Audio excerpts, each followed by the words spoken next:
Hi, today is September 30th, 2025, and here are my poems for the day. The first one is poem number 1517 for the year, Floating Sink with Faucets. At the entrance to one of the restrooms, the sink floated maybe 8 inches above the ground. Perhaps the sink floats all the way up to the ceiling at times. Perhaps if you need to wash your hands, you have to wear anti-gravity shoes. Perhaps the floating sink is from outer space. Perhaps if you hold on to the sink, you will float up to the mothership and be taken to the planet from which the sink came. I really couldn't say, because I didn't use the sink, as I had already washed my hands in another non-floating sink. Poem number 1518, Something for Albert.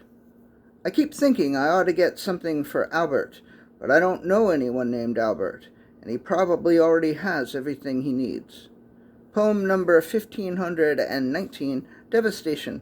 My thoughts return constantly to the way you devastate me and destroy me, the way you raid and ransack me and leave no stone unturned, the way you dishevel and electrocute me, the way you leave me broken and bloodied.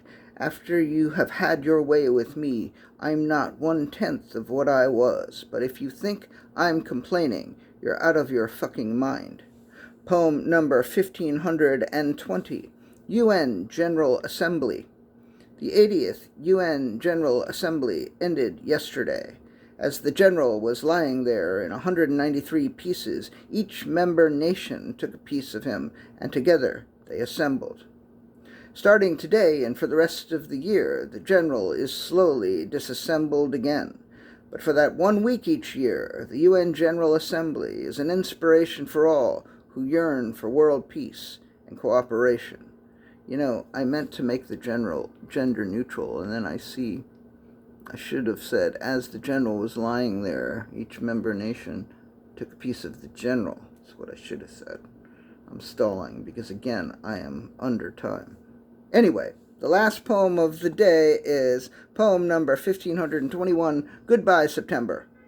You were jam-packed. I began you in Quadra Island, near Vancouver, having had a fantastic show with Dog Bowl there. Then back to New York, where a surprising turn of events brought me unimaginable joy. Then an ecstatic weekend in Baden-Baden, Germany, where I entered transcendent states thanks to Richard Pousset Dart's work. Then, just about a week ago, I flew to Australia, and Dog Bowl and I ripped shit up, and I end the month in Wellington. Tomorrow in October, we go to Masterton. Then, the next day, we come back here for a show. Thank you for giving me some of the greatest joy that I've ever had.